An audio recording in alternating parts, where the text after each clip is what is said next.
There we go. Hello and welcome to the kitchen table. We've got 20 people watching at the moment. Is that right, roughly? I can't quite see, the numbers are underneath, so I can't see them, but I was watching before. So hello, everyone. Hannah and I are fine. Are you fine, Sweet Pea? Yeah. Yeah, what happened? She's fine. No, they were asking how we are. Oh. So we're all fine. We've both got colds, but you know, it's winter. What do you expect? Could be worse, couldn't it?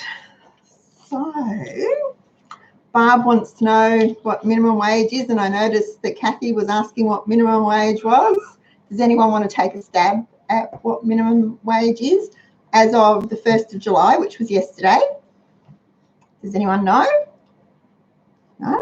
You're all just going to sit there and say... My chance to type. So impatient, aren't you? I am impatient, sorry, because it's really exciting. I love this topic. $21 an hour, close, Ken, but not quite.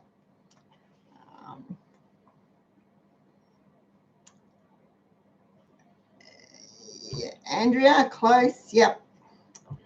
$19.49 per hour, or $740.80 per 38-hour week gross. So that's before tax and Medicare levies and all that other stuff. So that's not a huge amount. But there's an awful lot of Australians that are living on it. And there's an awful lot of Australians that are living on less than that. In fact, there are some that are living on under half of that each week. Some of them are struggling. Some of them are just rolling with the punches and going with the flow. Some of them are actually using it to their advantage. So my question tonight is, could you live on minimum wage? I can say that we can, because we have. For a very long time, we did. And then a couple of years ago, we took a drop in income. It was a huge drop in income for us. And it put us back on under minimum wage. Now, thankfully, we have a good stockpile. We're quite happy to do free and inexpensive activities. Entertainment is easy for us. None of us are, well, Hannah's a bit of a clothes horse, but I'm not so much. So I'm happy to wear the same clothes all season. Not all the time, but rotate through what I've got. Our home was pretty well set up. We didn't need new appliances or anything. So for about close to 20 months, I had $103 a month to spend on groceries. And what brought this topic to mind was over on the Cheapskates Chatter Facebook page, there's been some discussion about grocery budgets and living on one wage. And sorry, Hannah's peeling off a sticker and I could hear it. Living on one wage, living on a really low income. How do you manage? What do you do? Is it a struggle? And the discussion has been going on about it. So I've been thinking about it, and it made me think back to when disaster struck. We had no income. We had no jobs. We had no income. We didn't qualify for unemployment benefits because we had money in the bank because we'd saved up. We had half a house because we ripped the back off our house to renovate and extend. We had a 3-year-old and a 2-year-old, and then we found out we were having Hannah, and it was a bit of a disaster. And back then, I was actually rich compared to what I was 3 years ago when we took our drop in income, because back then I had $200 a month to spend on groceries. I didn't have stockpile though, and I didn't always cook from scratch, not like I do now. And we lived in the country, so some things were cheaper, some things were more expensive. We had a sick baby, so her medicines came out of the $200 a month. I did treat myself to one bulk packet of disposable nappies a month, just especially in winter, because there were days when weeks when the fog never lifted where we were. So we managed, and we managed fine. That was the start of my stockpiling, start of my price book, start of my cooking, start of my preserving, start of my gardening in earnest, all sorts of things. And it pretty much threw us onto living as frugally as we do now. So, bearing in mind that minimum wage is $740 a week, if you need to pay rent out of that or mortgage, gas, electricity, water, telephone, car registration and insurance, petrol, school fees, clothes, groceries. Did I say groceries? No, I haven't said those yet. Gifts, entertainment, holidays, home maintenance costs. It's not going to go very far unless you take a really good hard look at what you're spending, how you're spending it, and cut those things back. You can live on minimum wage if you have to. And I've said minimum wage, but I know I've had a few questions the last few weeks. I think I've had 5, 6 people ask me the last few weeks how they can live on one wage. A couple are about to go on maternity leave. Someone else's husband's just lost his job. Really sad. It's a hard time. And there's a couple that just would like to cut back their work hours, do more at home. So they want to know, can they live on one wage? And you can, if you really want to. You won't live the same lifestyle because you won't have money to live the same lifestyle. So you'll make choices. And one of the things I say over and over and over and have done for 22, 23 years is we choose to ditch the things that aren't important to us so that we have the money to enjoy the things that are. So for us, it really wasn't that important to go to the movies every week or to go out for dinner every week. It wasn't that important to us to, buy a new car every 2 years, have new furniture every couple of years, have new clothes all the time. It really wasn't that important to us. The things that were important to us were keeping a roof over our heads, keeping food in our mouths, being able to send the kids to the school that we wanted them to go to. That was a really big thing for us, and that took a major chunk of our income and a major sacrifice because we didn't go on holidays and we drove old cars and we worked really hard, and I learned to sew, I learned to knit, I learned to grow food, I learned to preserve the food that we grew so that we could do those things. So if you really want to live on minimum wage, you really want to live on one wage, you need to think about those things. The biggest chunk of anyone's income is going to be accommodation, so housing, whether it's a mortgage or rent that you're paying. It's going to be a huge chunk.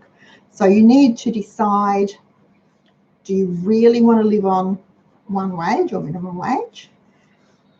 And if so, can you afford to live where you are at the moment on one wage, as well as pay your other living costs? Because if you can't, then you can either not live on one wage or you have to move. Find somewhere cheaper to live. Now, lots of people come to me and I say to them, if you really want to do it, you can. If you really, really want to pay down debt, you give up things. And you've heard me say that before. So you'll stop going out and you'll stop getting your hair done and your nails done and all sorts of things. Those things are temporary until that debt's paid.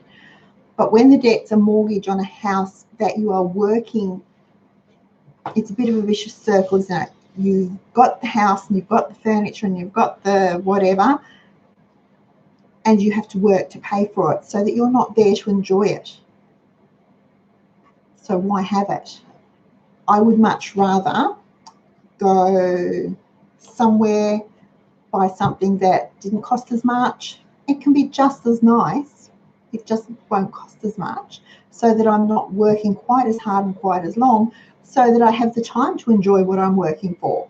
Because otherwise you're going to find that you're working for 10 or 15 or 20 years to pay off a mortgage, and you're going to be 10 or 15 or 20 years older when it's paid off, and chances are by then it won't be nearly as nice as it is now, because you won't have had the time to enjoy it and look after it the way you've wanted to.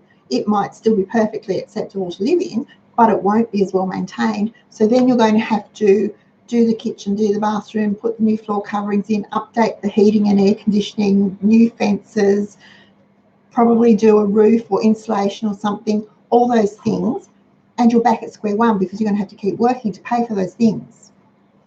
Does that make sense? Not sure. Oh, but yeah. Do you know, we're lucky in Australia because we have a decent social security system, and I'm not a fan of our social security system at all for a lot of reasons, but we have it, and it's a good fallback if you need it. But it's not a long-term solution. So finding unemployment, for example, yes, you can go and get your unemployment benefits, but you're really better off to look for a job, and any job. Don't be proud. A job is a job, and if you are earning your money honestly, you can hold your head high. You don't need to be ashamed. Any job is good. Any work is good work if it's honest work. So it may not be in your field. You know, you could be a dental nurse and packing shelves at the supermarket at night time. It doesn't matter. A job is a job. You could be a school teacher and dog walking. It doesn't matter. A job is a job. As long as you're earning your money honestly, it doesn't matter. So if you find yourself in that position where your income is really low, if you find yourself in the position of not having an income, by all means, use the social security benefits that are there for you to use, but don't look at them as a long-term solution, because that'll just dig you in a deeper hole and you'll never get out of it. You'll just be going around in circles. So think of things that you can do when your income is really low, such as the basics. Go back to the basics. Basic food. Check your electricity rates, the gas rates. Hunt around for a better deal. Then look at ways you can cut back your use on those things to make the bills even lower. When it comes to water, think about 2-minute showers, buckets under the showers to catch the warm-up water, bucket in the sink to catch the warm-up water. Tip that water into your washing machine so that you aren't wasting it. It's not going down the drain. Don't put good water onto the garden. Collect it in rain barrels or buckets or whatever if you want to water your garden, and use that. Don't turn on the hose and use good water to water your garden. What else is there? Telephone. Hunt around for better deals on your phone and internet. If you have a mobile plan that has a huge data allowance, you may not need additional internet. Think about those things. Look at your plans and see what you're using, how much you're using, what you're paying, and work out whether you actually need to be paying that much. And right now, with everyone swapping over, with NBN going on and all sorts of new things happening with phones coming out now, the plans are changing. So it's a really good time right now to go and do a quick squiz of your current plans and what else is available, and then jump online. Or I actually find it's better to actually go into the store if you can and talk face to face with a representative and hash out how you can get those costs down. They want to keep you as a customer. They need to keep you as a customer. So they'll do the best they can for you. But if you go armed with the knowledge that company A has this plan for X amount of dollars and it offers better data and calls than your plan, perhaps they'll come up with something better for you, because they can if they really want to. So, okay. All right. Sorry, folks. Oh, Yvette's going for a job interview this week. Well done. Good luck. And yes, fingers crossed for you. Okay, so looking back at my notes. The other thing that you can do, even if you don't have a drop in income coming up, is practice living on less. So practice living on one income, or practice living on the minimum wage and see how you go. And all that means is when you get paid, you will shuffle out the $740 a week into a separate account and use that to live off. So you'll pay your mortgage or rent from that, you'll put petrol in the car from it, you'll buy food, pay the gas, the electricity, the telephone, the school excursions, the chemist bill, whatever, will all come out of that $740 a week. And that will give you a really good idea of whether or not you can live on less and how you can live on less. You might find that you're getting really creative. And perhaps if you're thinking of starting a family or adding to a family and going down to one wage, it's a really good thing to try, because while maternity leave is paid for a while, you might decide that you like being home all the time with your child and you don't want to go back to work full time or even part time. And so that living on one wage will be an ongoing thing for 3, 4, 5 years until baby is at school perhaps. So if you can practice living on one wage and get it down pat and know exactly where your money's going and how you're spending it, it'll be a breeze. Okay. If you want to live on a minimum wage, or you have to live on minimum wage, examine your priorities. What are the things that are important to you?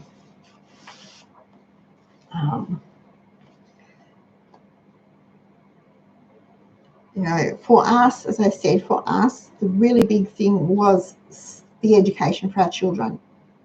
Being able to choose the school that we wanted them to go to and then pay those fees and buy the uniforms and stuff. That was a priority for us. So we gave up a lot of things that we really weren't that worried about so that we could do that for our kids. So examine your priorities. And it might be that you find that you currently update your car every 2, 3 or 5 years, and you just do it because you've always done it. You don't necessarily want to or need to. You're quite happy to drive an older car. Fine. It might be that you are quite happy to cut your own hair, or cut your husband's hair, or your children's hair, or get your daughter to cut hair for you. Works for me. I'm going to start charging you now. You can give up the haircuts, and there goes $50 to $60 back into your pocket. If you've got long hair, it's easy to cut your own hair. There's YouTube videos out there to do it. I cut the boys' hair for years, and it was just with I think they were like $14, the clippers I got from Kmart, really cheap clippers. They did finally die after a while, and I just over their head and cut their hair for them. And it was easy, and that saved a fortune. And I'm not sure how much haircuts are for children at the barber or the hairdresser now, but I know it adds up to a lot, especially if you have 2 or 3 or 4 children to do. So think about little things like that. Doing your own nails will save you $30, so much. So $55 a month. $55 a month if you do your own nails. Wowzers. There you go. $55 you've automatically earned. Well, it's actually more, because that's $55 tax-free. So Okay. Have a spending plan in place and expect Murphy to visit. So know that things are going to go wrong. Nothing ever runs smoothly. Let that be your mantra while you're practicing your living on one wage or living on minimum wage. Because sure as heck, you know, the oven will stop working, the fan in the oven will stop working, or the washing machine will burst into flames, or the fridge will start heating food instead of warming food, or the car will need a major repair, and you'll need to know that you can cover those costs. So plan for the unexpected. Save. Even if it's just $5 a week, save something so that you've got a backup, a fallback. If you have children, especially late primary to mid-teen aged children, involve them. Let them learn that money doesn't come out of a machine because you push a button. Let them understand that it has to actually be worked for. And I know that we tell our kids, you know, mum's gone to work, dad's gone to work, whatever. But younger kids especially don't actually grasp what that is. So involve them and teach them and show them how much the bills are and show them what money you have to cover those bills, and then brainstorm with them how you can get those bills down lower. I did that with our kids. I think I've told you. I used to open my purse. If they asked for something, I'd open my purse and I'd say, well, there's the money for the petrol, there's the milk money, there's the whatever. I'm sorry, sweetheart, but I don't have money for a video today. And if they could see the money was allocated, they could understand that those were things because they liked having milk and they liked, you know, having petrol in the car so we didn't have to walk everywhere and whatever. They could understand that. And so they would accept it. Not always graciously. They were kids and they were young, but they would accept it and they understood that. So involve your kids. Talk to them, especially your teenagers, about budgets. If they're working, help them set up a budget. Show them, talk to them about the 10-10-80 rule so that they can give 10%, save 10%, live on 80%. Get them saving. If that means they've got to have 2 or 3 different bank accounts, so be it. How many bank accounts do you have, Dom? 3, I'm looking at a 4th. Hannah has 3. One is her everyday account. 2 savings. And 2 different savings accounts that she uses for her different things.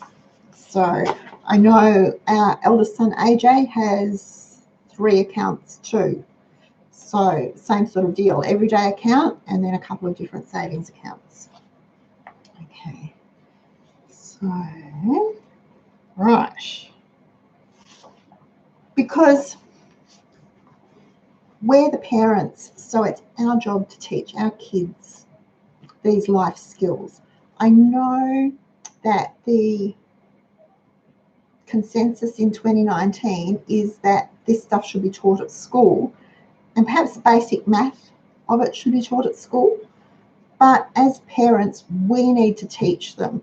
It's our responsibility to teach our kids about money, about how to earn money, about how to spend money, about how to save money, how to write a budget, how to stick to it. And we can do it by example, and we can do it by talking to them and involving them in the day-to-day process of the money and the banking and whatever. Now, I think most of us do pretty much all our bill paying stuff is done online these days. I don't know anyone my age or younger that doesn't necessarily pay bills by direct debit or BPay or whatever. So, you know, it's something they understand. But if you don't physically feel the money leaving your purse, your pocket, it's really hard to grasp. And I know some of us are visual learners, and that vision of handing over the money to pay the bill really sticks in their mind. And that's they're the people that I suggest use a cash budget, especially use a cash budget, because then they know They go to the bank on payday, they get out their weeks or fortnights or months worth of money and keep it, put it in. If they use our budget purses, they put it in their budget purses, and then they can see and they know. Whereas if they don't do that, they don't really, it doesn't sink in. They don't really grasp where the money's going or how much they're spending or what it's being spent on. So with our kids, it's important that we teach them those things too. We're the parents. We need to step up and take responsibility. Until they're 18, they're ours. Okay. No, 25. Till 25? Oh my God, giddy up. Okay, and then we need to prepare for emergencies. So I mentioned earlier, even $5 a week you're shoving, or while you're on this exercise, shoving into an emergency fund, it will add up. It all adds up. Over time, it adds up. So have a plan for how you're going to deal with emergencies. Now, for us, an emergency may not have been necessarily a car breakdown or the washing machine flooding or something like that, but it could have been something as simple as one of our parents becoming ill and us needing to go to them because we had 550 kilometres one way and 490 the other way between our families. So they were major trips. It wasn't like they were just around the corner and we could run down and, mow the lawn and fix the leaking tap or whatever it was. They were major trips for us. So we had to plan them. We had to save for them because they cost a lot.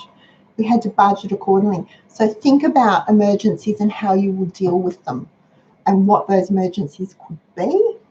It can be a bit eye-opening and it can be a bit scary, I suppose. And I don't really want anyone to be worried about this.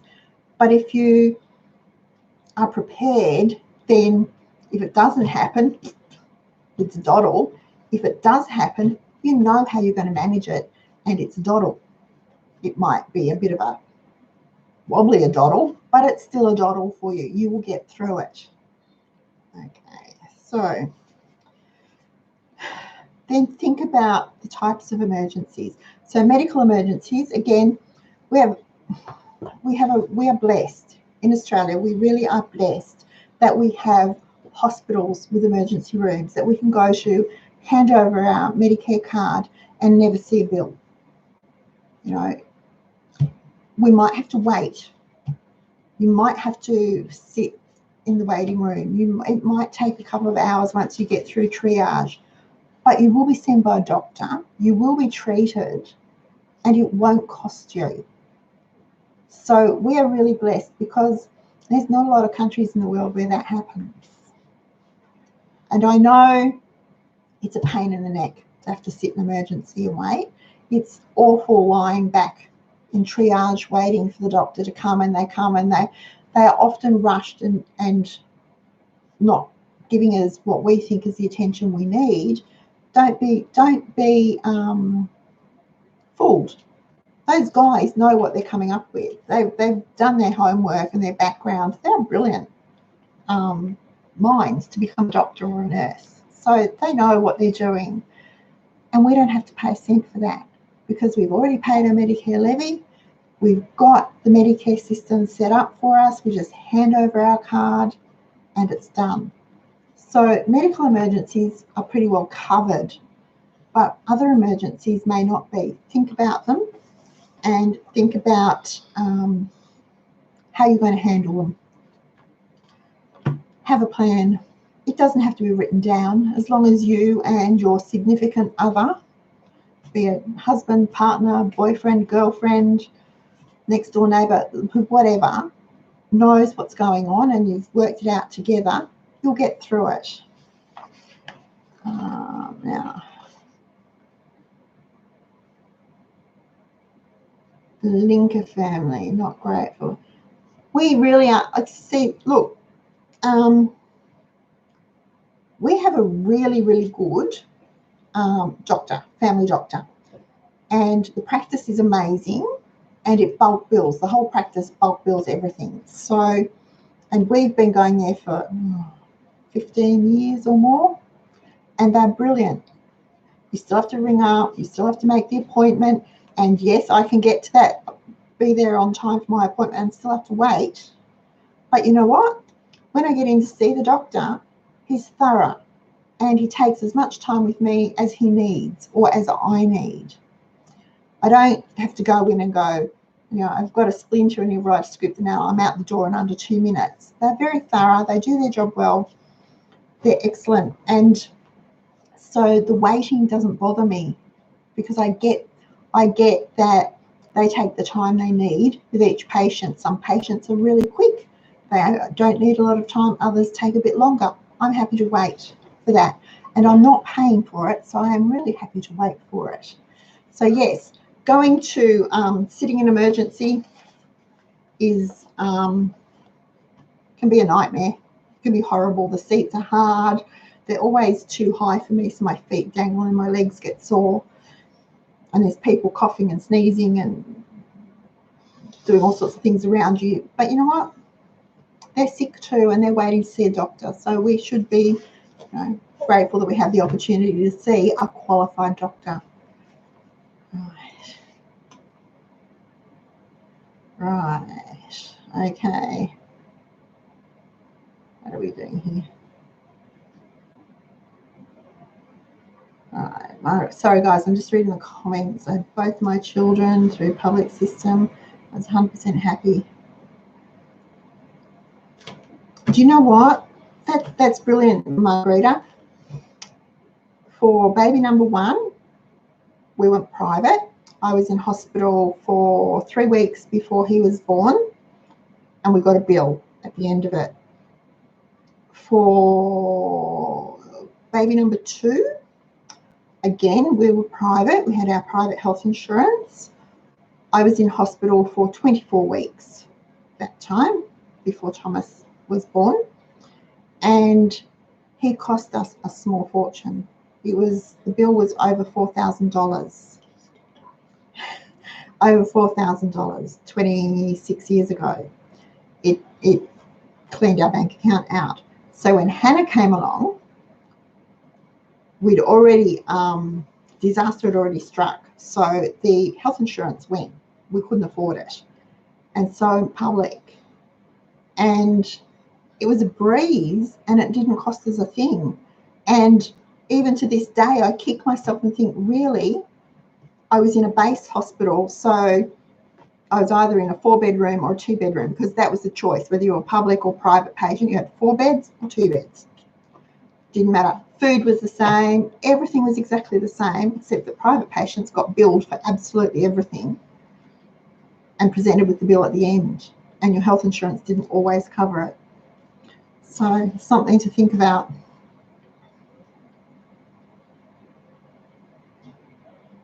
Yeah.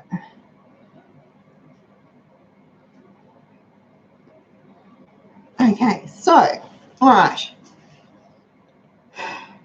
Back to our living on a minimum wage. So, after all of that, do you think you could live on minimum wage or one wage? Do it now, so yeah. You do it now? Yes. We do. It was interesting. Back in 2016, the end of 2016, when we were redoing our budget and rejigging it, I looked up some figures. So these are older figures. They will have changed a bit now, but not that much. And back then, off the Money Smart website, I was looking at retirement, cost of living and retirement. So a couple on a modest income was $34,051 a year or $653 a week. Modest. Yeah. At the time, there were the 5 of us, and our weekly costs were $454.81. So we were well under a modest retirement income even then. I was really pleased with that. Really, really pleased with that. I was quite shocked, actually. So We still live on a budget. We still live on a tight budget for a lot of reasons. Firstly, because we're saving for our retirement, and I mentioned last week that, you know, I would rather Wayne retire earlier than later. Seriously, I happen to like spending time with my husband, so I would rather spend time, as much time as I could, with him and enjoy it. But also because we have a couple of things that we'd like to do in the next couple of years, so, and they will take money. So we need to save up for them. So we live on a tighter budget so we can boost our savings. We don't live an extravagant lifestyle. So I think people that know us will know we don't live an extravagant lifestyle. There's not much extravagant about us. But we eat well. We do the things that we want to do. We go to the places we want to go. If we need something, we can withdraw from our savings to get it if it's a need. We budget for replacements of white goods, so replacing the dishwasher, the fridge, the freezer, the washing machine, those sorts of things are all, we budget for those because we know those things aren't going to last forever. It's not like the good old days when you bought a fridge and 50 years later it was still going strong. They just don't do that anymore. So we budget for replacing those things. We budget for our car services because whilst Wayne can do them, there might come a time when he can't. So we will need the money to be able to pay a mechanic to do those things for us. And things like tyres and batteries and other bits that break off. I don't know, those windscreen wiper blades cost an absolute fortune. He just replaced them on my car a couple of weeks ago and nearly died at the price. 2 little strips of rubber. You're like, yours are not mine. Sorry, yours didn't need replacement. Yeah, I'll do that. Yeah. We don't spend a lot on clothes, but again, that's a lifestyle thing because when we were younger and we were working and we had to have work clothes and home clothes, our work wardrobes cost a bit more. Wayne wears a uniform now, so that's pretty easy. And I have a uniform of sorts because when I'm at home, I tend to live in jeans and polos in summer or jeans and jumpers in winter. And if I'm not going out at all and it's just going to be me at home, it might just be tracky dacks and a jumper around home. Now, I do get new ones every year, but because the old ones get moved into the camping box thing. So we do rotate our clothes. But the same with shoes. Now, I bought a new pair of shoes last weekend. Oh. But it's 2 years. 2 years? 3 years. 3 years. 3 years since I bought those shoes. Now, they cost a lot of money at the time. They were about $80 when I bought them. On sale, got them on a half price sale, but I've worn them just about every day for 3 years. So I got my money's worth out of them, and I'd still be wearing them except that I ripped the leather and put a hole in it, so never mind. The Link family says, do you find it frustrating or tiring at times to be constantly managing a tight budget? She gets tired of having to analyse every purchase and being a mean mum and always saying no. There were days, not so much now, but our kids have grown up. But there were days when I just wanted to hide. I just wanted to lock myself in the wardrobe and cry. Why you went grey? That probably is why I went grey. Because it's natural to want things, but pretty much most of the time we were pretty happy with what we were doing. It helped that Wayne and I are on the same page, that we have the same goals, that we work together and not against each other. That helps a huge amount. But it also helped that perhaps we both came from frugal families anyway. And our kids are pretty easygoing, and pretty easy to amuse. Now, the one thing I found was if they were eating well, they tended to be happy. So I made sure we always had muffins or biscuits or dip and pita chips, or the fruit bowl was always full. There was always some sort of treat for after school, and it might just have been a muffin or a slice of cake. And if it was a cake, I might have made it so that it was a rainbow cake, you know, the old strawberry, chocolate and vanilla, and swirl it up. It's still the same butter cake mixture. It's just swirled up into it. Just looks a bit more spectacular. And I would do things like make them smaller so they went further, because little people don't need big things. So make them size appropriate to their age always helped. And then we do things like pancakes for breakfast every now and then on a weekday. Shock horror, because it was fun to do. Or school holidays, we always went to the movies and the school holidays. And that was, we'd go to the first session. I'd buy the cheapest tickets I could find. I'd hunt around for whichever movie cinema had the cheapest tickets at the time. We'd go there. We always went to the movies. And after the movies, we would go for either McDonald's for lunch or fish and chips for lunch. That was the school holiday treat. Saved up for that. So I found that things like, food was keeping them happy at dinner time helped. Letting them think that the rainbow cake with a glass of milk after school was a special treat helped, because we made treats. We made things treats. I wasn't saying no all the time. We were doing something good. The other thing that was really good, and I was talking to someone about, I mentioned this on Facebook today, school holidays, popcorn. Popcorn is so cheap, and it makes heaps and heaps, and it's filling, and if you don't put butter and salt and stuff on it and eat it warm, it's good for you. But you can do caramel corn. Who remembers Lollygobble Bliss Bloms? What? In the purple box. They were so good. We loved those when we were little. We loved those. So I tried to replicate that with our kids, and it's just really caramel corn with a few nuts and things thrown in.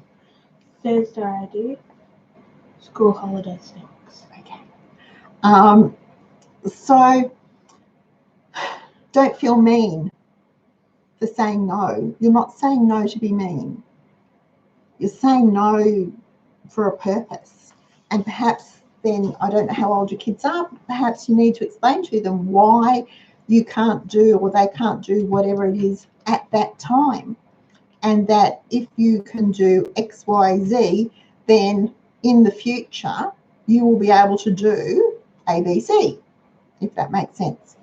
So let them know that it's not forever. It's just for a short time, just until whatever. And then hopefully look, kids are kids. They're not going to turn into little saints. And we wouldn't want our kids to be saints anyway, because that would make us feel bad, because I'm no saint. But they'll have a better understanding, and they'll know where you're coming from. And so when you have to say, I can't do that today, or we can't do that today because I need to do this, but we can do whatever instead, give them something else in return. All right, I'm losing my Duva flicky. What's it? Okay. Daughter works part-time and has never gotten 1 cent. All of it goes into savings for a house. She's 16 and has 20% house deposit. She gets $20 per month. A1, that's brilliant. I love to hear things like that. She's going to take over the world.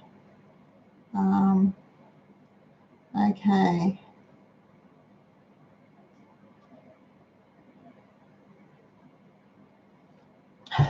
Maybe we need to do a show on feeling deprived and being content, and how it's the way you look at it. If you And it really is just the way, it's like cloudy days and sunny days. You know, on a sunny day, I can zip through the housework in no time and run outside and do the garden and be as happy as Larry. On a cloudy day, I could still zip through and do it at the same time. It just doesn't boost me the same way. So our attitude to money is exactly the same. So if we think of it as depriving ourselves, then it's going to be depressing and it's going to make us sad and we're going to feel mean and miserable.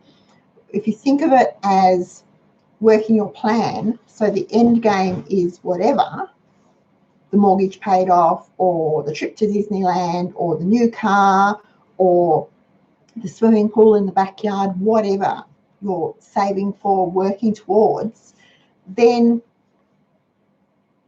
it's encouraging. And if you're a visual person, do a chart, do a flow chart and make a little thermometer thing like they used to do for fundraising or stars or something, and reward yourselves when you reach goals. So when you pay off that first credit card, do something fun. When you pay off the second credit card, do something fun. When you pay off the mortgage, throw a party and let the whole family know, everybody, friends, neighbours, let everyone know that you are now mortgage free. Do something fun, because it's not always about being a Scrooge or being a miser, being mean. If you're saving money just to save money, that's being mean. If you're saving money for your retirement, to put your kids through school, to pay off debt, to take the kids to Disneyland or go on a cruise. They're great value too, by the way, cruises at the moment. There's some amazing things coming through. Anyone that's looking for a good value holiday, think of a cruise. Then you have a purpose, and it's a reason for saying no and depriving. But again, don't think of it as depriving. Think of it as ditching the stuff that's not important to you, so you've got the money to enjoy the stuff that is. You're going to say something? No, it's scratching my head. Oh, okay. Right. I do have a question though. Yes. So you know how you say to go down to one income? Yes. Would you suggest going down to 1.5 incomes first, or going down to one income and seeing how you go, and if you struggle going up to 1.5? I would suggest, if you are currently a 2-income family and you want to see if you can survive on one income, that's what you do. You go down to one income and you try it for 3 months. You need to give yourself a fair chance. So 3 months, and be truthful with your spending and your not spending in that 3 months time to see if you can do it. And it might be that with your mortgage and your other commitments, the one income you go down to may not be enough to cover. So you will need to either find more money by going back to work full-time, or boosting it by a part-time income or a full-time income, or selling the stuff that you're really not using, whatever, cutting back, trimming back even more so that you can cover those costs and you don't need to go up to the second income. But the good thing is, while you're living on that one income, the second income is being saved, or it's being paid off your mortgage, or it's boosting your emergency fund or your superannuation or something. It's not just sitting around gathering dust and doing nothing. It's going to be working for you. So you will come out ahead anyway, and you'll have a pretty good idea of exactly what you're prepared to give up. You'll know what's important to you, so you'll know what you're prepared to give up, what you really aren't going to miss, and the things that are essential. And I think I covered that before. You need to find out what your priorities are and the things that are essential to you. So go down to one income first, try it for 3 months. If it's not working, go up to 1.5 incomes. See if that helps, or see if the one income can be increased to cover the cost. And that might mean a change of job, or asking for a pay rise, something like that. Did that answer your question? Yeah. Good. Okay. Bliss bombs. See, Glennis knows bliss bombs. Yum. No, the Link family, it's not just you. We are all human. We all suffer from good days and bad days and highs and lows, and nobody can be happy all the time. Even if they say they are, there's going to be some days they might still be happy, but they just won't be as happy perhaps. We all have those things, and we are all just human. So, you know, sometimes when things go pear-shaped, I just want to bang my head against the wall and howl. But not for long, because, you know, sort of get over it really quick, because that hurts and it's pointless. So we just move on. And I've been called a mean mother too. The meanest mother in the whole world. So, right. Don't forget the TV. Oh, okay. Yep. All right. Now, other gobble bliss bombs. Oh, Freya, if you go to the recipe file and under sweets and lollies, you will find a whole heap of recipes for different caramel corn, popcorn balls, marshmallow popcorn balls, all sorts of things. So there's heaps of them in there. Go through, pick the one you like. Mwah, yum. Now, I have to show you, after Thursday night's show on gluten steaks, and we were talking about TVP at the same time, when I was in Aldi on Friday, I did actually find TVP. Now, this is a 400-gram pack, and it was $4. So that's 500 grams. 500 grams? 500 grams. 500 grams. Yeah, 500 grams. Sorry, folks. I've got $4 in my head. 500 grams, $4. That's $8 a kilo. So it's sort of probably getting up there a bit. It's about, might be a bit cheaper than buying it from the health food shop, but not quite as cheap as you can get it online. But you're not paying postage. So I thought I'd show it to you. See the pack? And it was actually at the front of the store with some other health foodie type stuff with protein powders and stuff like that. I think it was a special buy, but I'm hoping that they will add it to their regular range, because that would be very fantastic. Very convenient. It would be very convenient. Yeah. What's the V stand for? Vegan. Also textured vegan Oh, protein. no, vegetable. Sorry, I'm Ah. looking at that. TVP is textured vegetable protein. It's soy-based. That's Mm. TSP. It's what? It's TSP. Soy. Yeah, same That's thing. what's in. Yeah. Okay. Now,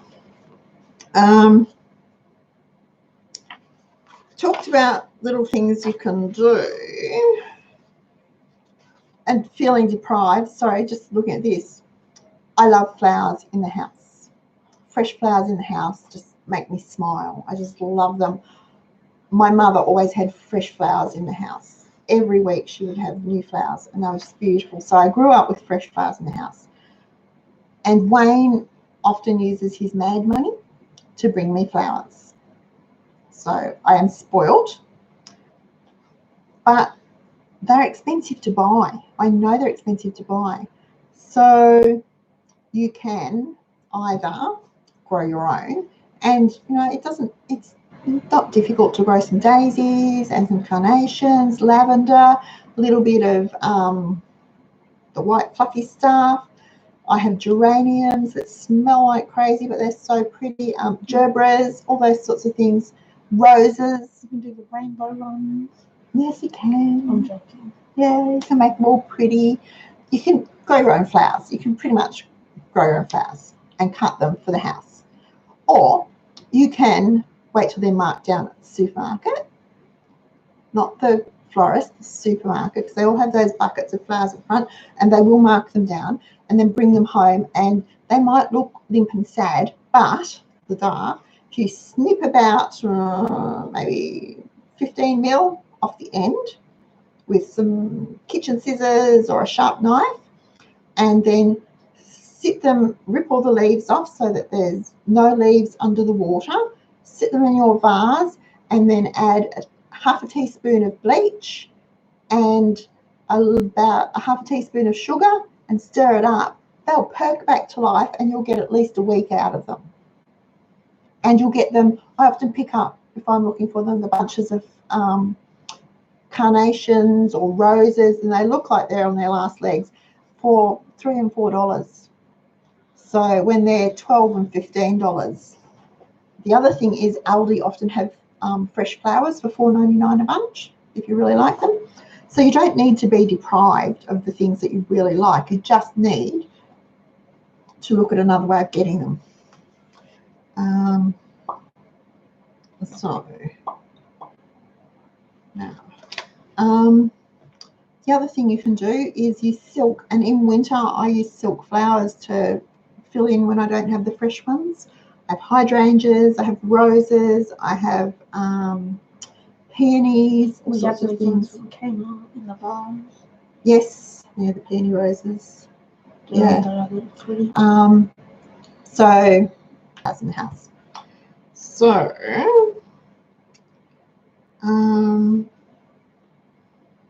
the things I've included in our budget are grocery, car registration, car insurance, car maintenance on both cars, house and contents insurance, phone and internet, rates, mobile 1, mobile 2, entertainment, chemist, gifts, clothing 1, clothing 2, his and hers, hairdressing, and barber, holidays. Now, holidays are our trips that we do, emergency fund, household maintenance, and then we have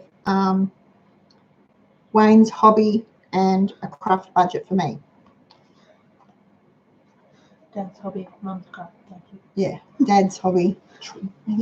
Wayne models trains. It's really expensive, but he has a lot of fun doing it. So we keep those things up. Now, if we had to cut the budget even more, we'd get rid of the craft and hobby budgets. We'd be cutting back the barber and hairdressers. We'd ditch the holiday fund because we wouldn't need to go on holidays. We couldn't afford it. I could cut back clothing. Entertainment could go. There's still wiggle room in that budget.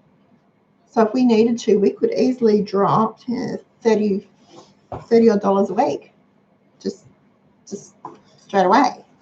So that's $1,500 a year. So that's not too bad. Just on simple things, are you wiggling for wiggle room? Yeah. Okay. Now,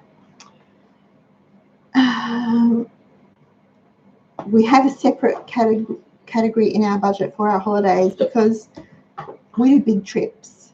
So we're away for 6 or 7 weeks at a time, and they cost a lot more in fuel than anything else because we're usually camping and we're pretty self-sufficient.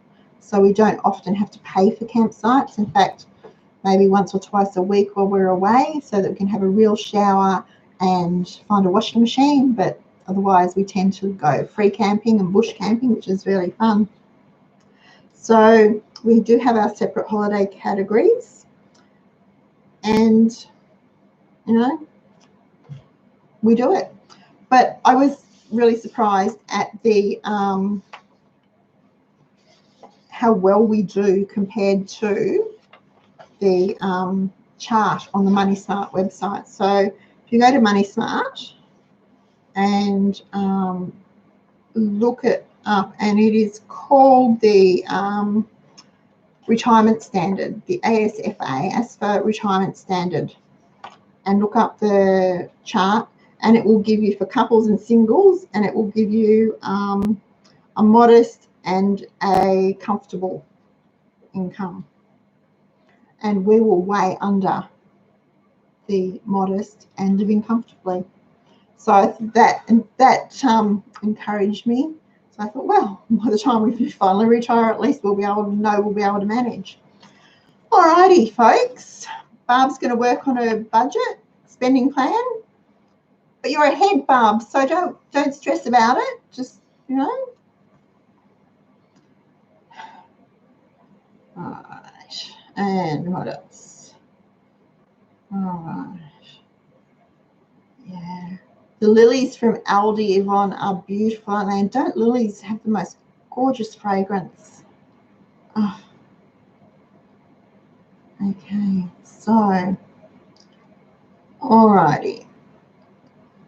I think it's where the mad money holds. Mad money is really important. Leah has mentioned that. Mad money is really important. Look, we just budget $5 a week for my craft. Sometimes I spend it, sometimes I don't, sometimes I spend more and then I have to save up. Sometimes I ask my daughter to buy it for me and she does. Like your new phone? And but we have be quiet. But mad money, it's important that we have something that's just us, just for us, that we don't have to account for. In our spending plan, in our family, we work on it together. So we each know what goes where, and or I know more than Wayne does, but we both sort of know what goes where and how it happens. So having something that's just ours that we don't have to be accountable to each other for is nice. And that's our mad money. It works. And it's very important to know that if you are out and you want to go and buy that $5 mochaccino, you can. Okay. Because you've got your mad money to spend. And you don't have to feel guilty about it because you're not taking out the grocery money or the electricity money or the petrol money or whatever. The school fees will still be paid. The kids will eat well. You know, you won't be thrown out in the streets because you haven't paid the mortgage because you spent money on coffee. You've got that, and it again, it's purely psychological, but it makes you feel good. That's all it does, makes you feel good. So you're not feeling deprived. It's really important. Okay. Alrighty. Okay, well, guys,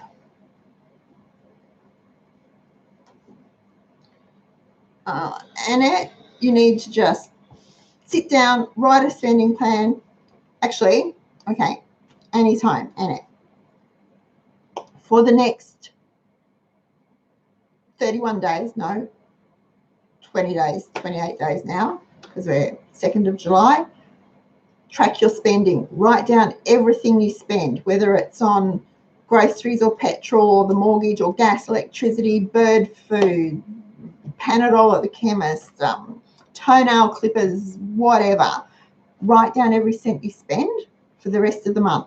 Now, I know you're doing a grocery challenge at the moment, a pantry challenge at the moment, so your groceries won't be too much, but it'll give you an idea of where your money's going. And then once you know where your money's going, you'll be able to rein it back in and you'll know the things that you have to pay. So mortgage, utilities have to be paid. Food you have to buy.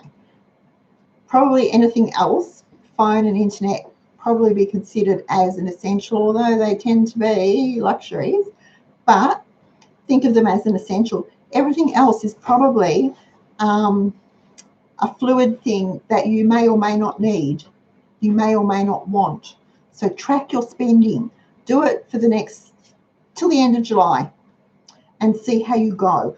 Once you've done that, you will know exactly where your money is going, and then you will be able to do a spending plan that actually works.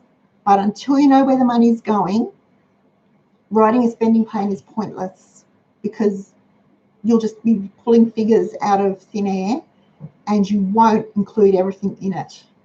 Think about that. Now, on that note, guys, how are you going with your zero waste challenge? I used up today for my lunch, I had a butter chicken taco. Oh, what? Because there was a little bit of butter chicken in a container in the fridge and one tiny little naan. So I warmed the naan, I warmed the butter chicken and made it like a taco, and that's what I had for lunch. So that was gone out of the fridge. No waste. It wasn't quite enough. It wasn't quite a whole serve, and it wasn't quite enough to freeze. It was just like one spoonful, but we didn't waste it. And the other night when I was cooking something, I was making the butter chicken, and I had a little bit of roast chicken left, so I just chopped it up and added it into the butter chicken. Nobody knew it. Didn't taste any different, did it? No, It was good butter chicken. Maybe it was because I added in roast chicken. Okay. So how are you going with that challenge? Have you had to put some food in the bin? Because that's like putting money in the bin, and that's what we're not trying to do. Pardon? Done that accidentally once before. Did it? The coins go in, so like, oh, they're gone. Oh dear. So we don't want to put money in the bin, so we're cleaning. Tomorrow is our clean out the fridge day. So, but there's not really much there that needs to be cleaned out. Everything is usable or being used up, which is really good.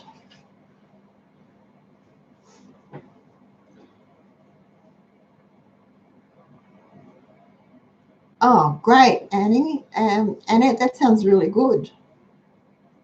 I love fried bread. Really, just fried bread. Proper fried bread with dripping. Yum. Do it with the special bread. Mm. Ken wants to know what the flour recipe is. Oh, half a teaspoon of bleach and a half a teaspoon of sugar, and just stir it into the water. It'll perk up your flours. And I'll fess up and say I do sort of measure the half a teaspoon of sugar, but with the bleach, I just get the bottle and go, and it's probably like, a really quick squeeze and it's in. I don't stand there and measure a half a teaspoon. But the original recipe was a half a teaspoon of each. But just make sure you clean the stems really well. So take all the leaves, anything that's going to be under the water level, take all the greenery, all the leaves and things off the stems. Cut them so that they're fresh to soak up the clean water, and they'll perk up beautifully. Works really well.